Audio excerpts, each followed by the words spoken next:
Hey there, and welcome to Sullivan Smart Sense. I'm your host, Heather Sullivan. Thanks so much for being with us. Today, we're going to talk about something that I hope will help so many people that are struggling out there, and hopefully, we will help you if you need some help in this area. We know with higher interest rates, particularly on credit cards, people are really struggling to keep up with their bills these days. Maybe you've fallen behind on some credit card payments or an auto loan or a mortgage. And all of that can really hurt your credit score and your FICO score. So today we have an expert from FICO and a credit counseling expert from Money Management International that are not only going to give us some tips about how to improve your credit score and your FICO score, but also we have a free event this Saturday that I want you to know about so that you can sign up for this event if you'd like to go, and then you can sit down with these folks and get some real help to really improve your score. So first, let me welcome our guests to join our conversation. This is Tom Quinn, who is the Vice President of Scores with FICO. Thanks so much for being with us, Tom. It's great to be here. Thanks, Heather. Great. And we're also going to be joined by Thomas Nietzsche with Money Management International. Thanks so much for being with us as well. Yeah, thanks for having me. Always good to visit with you. Great. Well, let's first talk a little bit about actually, you know what I want to do, Tom, is because I think people don't always understand the differences when we use the word credit score or we use the word FICO. Can you just tell us a little bit about what FICO is and how it's a little different than other credit scores? Sure. So FICO actually stands for Fair Isaac and Company, which is the official name of the company that I work for that develops and offers FICO scores. And there are multiple versions of credit scores out there in the marketplace, but the FICO score is the most widely used FICO score. Over 90% of the lenders use FICO scores. So when you're out applying for loans, et cetera, the chances are a lender's pulling your FICO score, and you want to make sure that you understand how your FICO score looks before applying for loans. Okay, yeah, it's so important. And let me just give you a chance to talk about this event that's coming up this Saturday. Sure. Well, Score a Better Future is a national program that provides free educational events across the country to help everyday Americans learn about credit scores, and also provides access to tools they need to help them meet their credit-related goals. And as you mentioned, we're really thrilled that this next event is going to take place this Saturday, April 22nd, at the Baker Ripley House in Houston at 11 a.m. As an added bonus, we have Congresswoman Sylvia Garcia speaking at the event as well on the importance of expanding financial literacy in the Houston community. So as you mentioned, the favorite four-letter word of everybody is free, and it's totally free to attend. If you register in advance, and you'll be able to get in, and once you're there, you'll get access to information about FICO scores, as well as a free copy of your credit report and FICO score, with access to one-on-one coaching from independent financial well-being coaches such as Thomas and his team, and he'll share more information about that component later on. So I encourage your viewers to go ahead and register, mark your calendars, and we'll see you on Saturday. And so I just put on the screen there, the website that folks can go to is fico.com/SABF/, and that SABF is Score a Better Future. Exactly, abbreviation for Score a Better Future. Awesome. Okay. Well, yeah, definitely, folks, head there, get some more information, and register for the event if you want to come out. But let's dive in. First of all, both of you, let's talk a little bit about what you guys are seeing on the front lines right now. We've got really high inflation. We've got rising interest rates, and I know that that's really impacting people's finances. So talk a little bit about what you guys are seeing and how it's impacting people's scores, and why you felt like an event like this was important. Sure. So as you indicated, Heather, inflation is definitely the area of focus for most consumers out there, the higher prices we're all paying at the gas station and groceries, et cetera. So the questions we're getting from people who interact with us on our consumer area is wanting to understand how they can improve their FICO scores to get them higher, because many consumers may not understand that the FICO score is used by a lender not only to determine if they're going to grant credit or not, but often it is included as an important component in the interest rates that they set. So if you have a higher FICO score, you typically will get a lower interest rate on your credit obligation, which then translates to savings of, potentially thousands of dollars on like a home loan. So we are definitely seeing inflation as the main focus for most consumers, and really a big push on their part to understand how they can get that higher score so they can get the better interest rate on the loan. Yeah. And Thomas, let me ask you a little bit about what you guys are seeing in terms of, how are people coping with these rates? What's it doing in terms of, making people kind of struggle with maybe their scores are going down, or are they struggling to keeping up with payments? Are you seeing or hearing from more people that are having these issues? Yeah, great question. Absolutely. So we've seen about a 14% increase last year over the prior year, and it seems to be accelerating this year. And it seems to be impacting young people disproportionately. So we've seen a really significant impact in the youngest consumers coming to us, that 18 to 29-year-old band of folks. And for a variety of reasons, this can be harder on their finances when inflation goes up and interest rates go up. And then of course, student loans going back into repayment later this year most likely is going to create another wrinkle in this whole situation too. But yeah, we've got a situation where the balances are increasing, the number of people carrying debt month to month is increasing, and the interest rate on the debt is increasing. So it's really kind of a threefold thing that we're seeing. And interest rates on credit cards this time last year was only about 16%, the average interest rate. And now we're above 20%. And so if you're carrying a lot of debt, and for folks who are struggling, often that goes to a default rate closer to 30%. So, if you're carrying a lot of debt, it can be a really challenging time right now as you're trying to balance all those day-to-day expenses of everything being more expensive. I was pretty shocked when I went to the grocery store recently, and that the cart of groceries that used to be $100 is more like $200 now. But yeah, so it's a really tough time, and we're definitely seeing more distressed consumers, and the budget deficit, meaning that when we look at all their expenses versus all their income, that deficit seems to be increasing in our average client as well. So people are seeing a greater shortfall in their budget, meaning that they then need to turn towards credit cards to fill that gap. So, I think it's really going to come to a head here for a lot of folks if they're not paying very close attention to their budgets. Yeah, absolutely. And so Money Management International is going to have a team of counselors at this event. Can you talk a little bit about what you guys are going to be doing? Yeah, absolutely. So we'll help folks access their credit report and then understand it, and then provide any support they need along the way, as well as any follow-up appointments they may need if they want to go through a full counseling session and go over all their financials and review their budget, establish a new budget, work on paying down debt, which, as you know, is where we're most effective in helping people repay unsecured debt. So if folks are interested in understanding more about their credit report, what makes up those components, the biggest thing is not to wait until the moment that you really need your good credit score to pay attention to it. We see that a lot of times people come in and they're ready to buy a house, or they need to buy a car, or they want to get married or whatever. They don't want to take a lot of, past baggage into the relationship or into that new phase of life.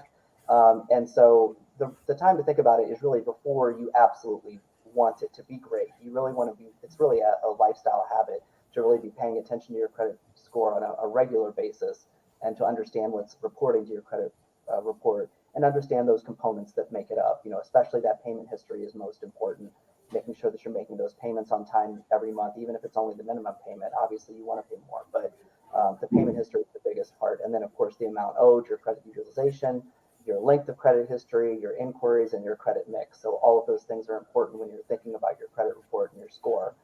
So we can help walk people through that process and help them understand what they need to do to improve that score going forward, and to set themselves up for long-term success. Yeah, and all great advice. And Tom, let me ask you a little bit more about since you're really our expert for FICO. What are some of the most influential things that people can do to improve their credit? And what would be some of your advice for someone who's really kind of barely making ends meet right now? Right. So with the goal of trying to improve your credit score, it's pretty intuitive in that you want to make sure that you pay your bills on time every month, on time as agreed, because even a single late payment can have a pretty detrimental impact on your score. So it's really important to mark those in your calendar and try to make payments as best you can. And then the second would be to try to maintain reasonable levels of debt. So one of the things that the score is looking at is how much credit you have available to you and a ratio of what you're using of that available credit. And the higher that ratio, the more impactful it is on the score. And then the third area I would say is only applying for credit when absolutely needed. So we get consumers who call in and are surprised their score went down because they were at the shopping mall and one of the stores had open credit, get 10% discount on purchases today. Well, that new account being reported in the inquiry with the credit report pool could have a negative impact on score. So really trying to focus in on paying bills on time as agreed, maintaining reasonable levels of debt, and only applying for credit when absolutely needed. And that's a recipe for helping to improve your score over time. Can you talk a little bit about, sometimes people wonder, well, let's talk, maybe about the ratio of debt to, what you have available to you. What's healthy for people to try and target as a goal that would help improve their score? Sure. So obviously, the lower that utilization, the better. And maybe I'll explain with an example how it works. Let's say you have a credit card reported to the credit bureaus, and you have a $1,000 credit limit available to you, and then you charge up to $500 on that, and that's what's reported to the bureau. Then 500 divided by 1,000 gives you a 50% utilization. So that's how we're calculating that number. Just to put some realism to the conversation here. And then in terms of benefit to the score, the lower that utilization ratio, the better it is for the score and the more points you'll receive. Ideally, in a perfect world, you'd want to have that utilization ratio less than 10%. But again, it's a sliding scale. So 30% is better than 80%, but not as good as 10%. So you want to strive to keep it as low as possible, and that will give you the best result in terms of the impact on score. And a lot of times people wonder how many accounts is a good, number of accounts. You don't want to have too little credit. You don't want to go around necessarily closing things down, even though you're not using it, because that can help your credit. So is there kind of a sweet spot of, how many accounts, how many is too many? There's really no one single number. It's kind of unique for each profile, but basically you are correct in that for the model to work, it needs to see that you have credit and you can manage it successfully. So you definitely want to be someone who uses your credit periodically, and that will enable the score to be calculated on your credit profile. But in terms of the optimal number of accounts, what the model really likes to see is that you show and demonstrate your ability to manage your credit. So having examples of different types of credit where you're making payments as agreed, such as installment loans, which would be like a car loan or a personal loan, and revolving credit, such as a credit card or a department store card. So having a wallet that has different examples of different types of credit and your ability to meet them is going to be the most beneficial impact on your credit score.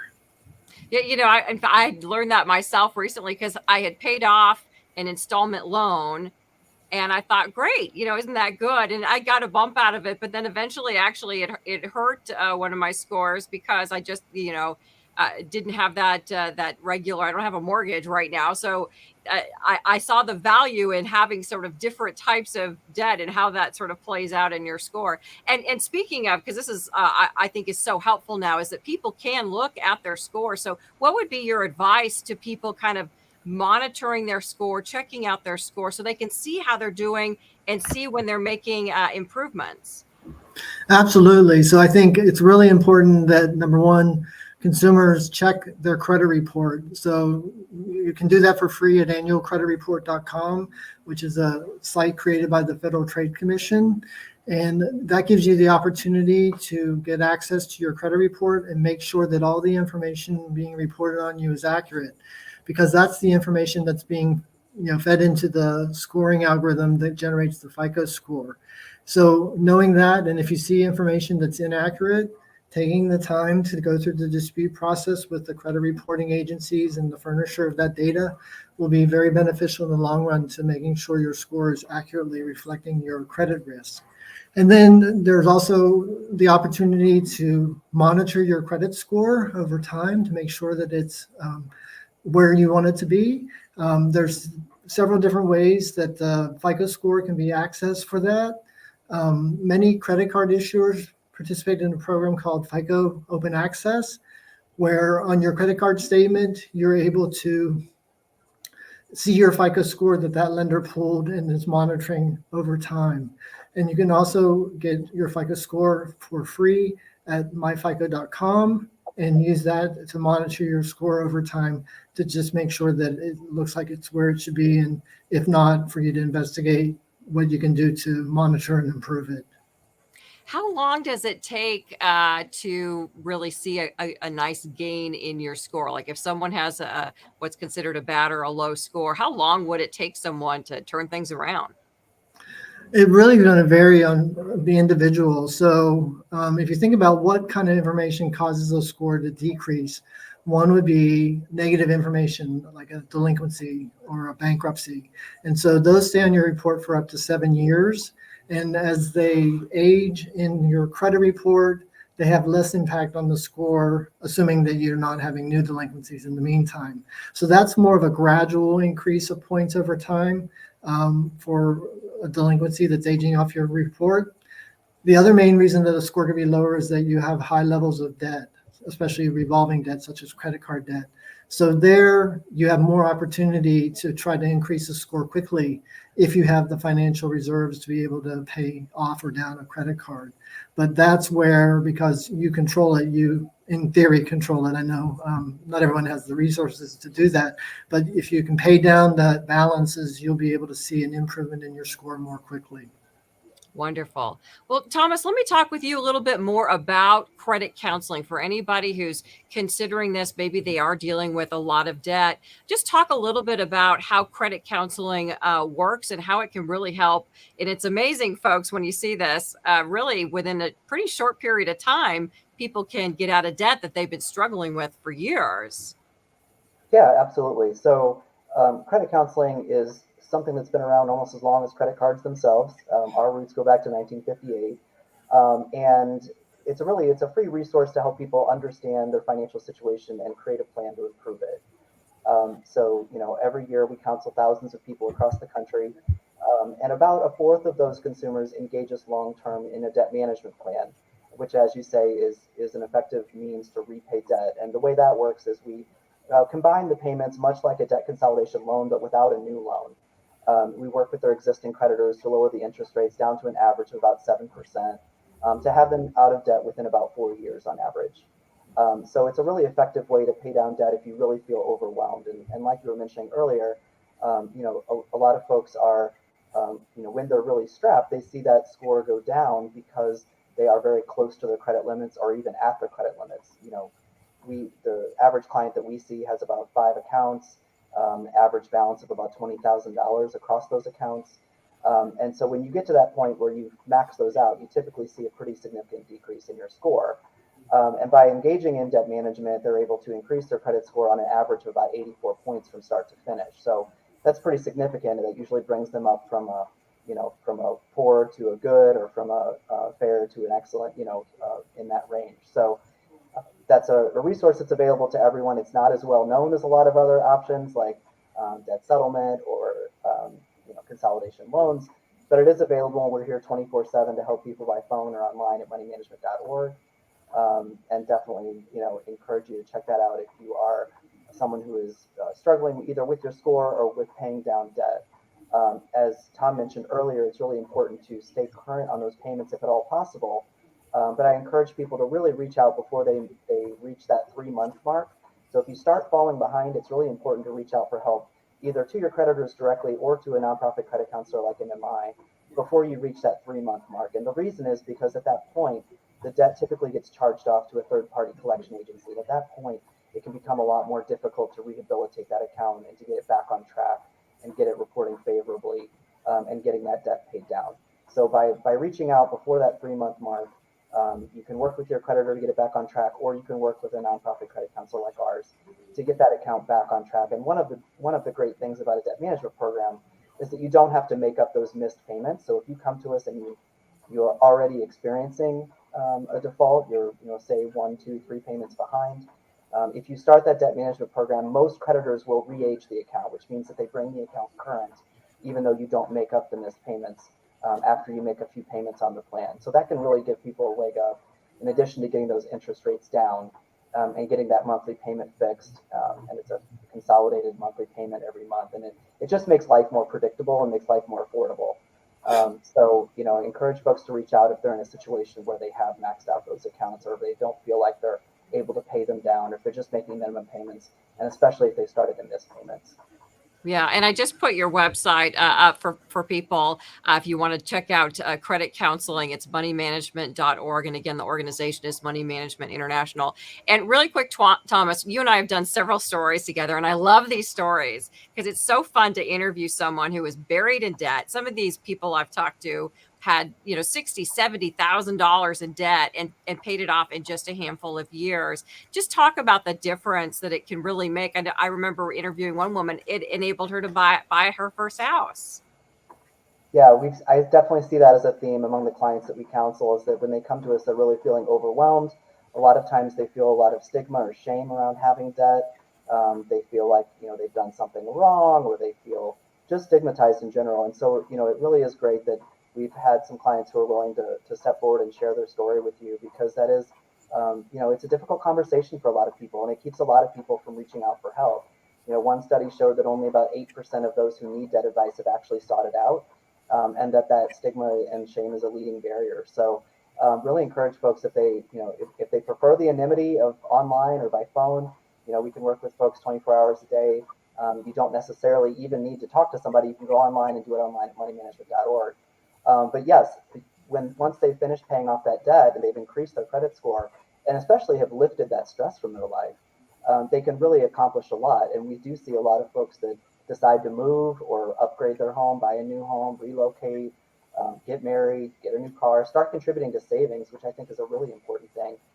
If you've been paying $500, $600, $800 a month towards a debt management plan for 4 years, it's a great feeling when you're able to complete that and you've got that money back in your wallet every month, and you can start, contributing to savings or working towards other goals that you have in your life. So absolutely, that feeling of success. It's always a great feeling to congratulate a client when they finish the debt management program, because it is such a moment of success for them, and a weight lifted from their shoulders that they accomplished that for themselves and have improved their lives in that way. So, we definitely appreciate you sharing those stories out, and I hope to have another one to share with you soon. So Yeah. we'll connect on that.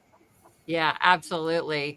And it's great too, because people learn long-term skills. They have that time to practice the new skills of better money management. Tom, let me wrap things up again with you to talk a little bit more about the event, because you guys have been holding these events around the country. So talk to me a little bit about the difference that coming to, this event Saturday can really make for someone who's struggling.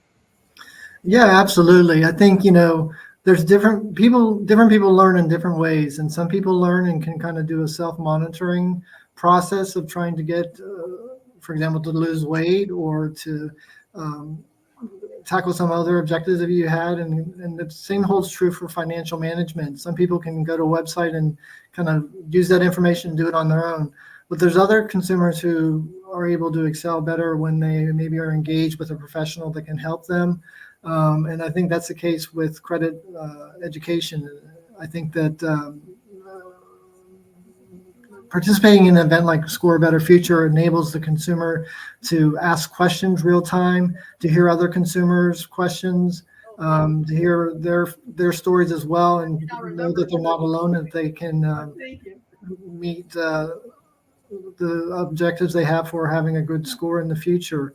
And so I think the program definitely resounds for those consumers who, are interested in improving their credit health, but maybe just don't know how to get started.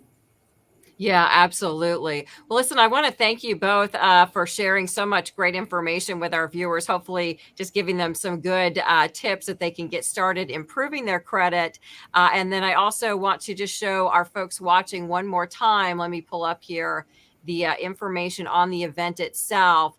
So again, it's coming up Saturday, April 22nd, 11 a.m. to 1:30 p.m. Baker Ripley, 4410 Navigation Boulevard here in Houston. And you can reach out to the FICO.com website for more information. You can also reach out to moneymanagement.org. So with that, thank you both so much for being with us. Really appreciate you sharing some insights, and hopefully this will help a lot of people get their credit back on track. Absolutely. Thanks for the opportunity to interact with you and your viewers. You bet.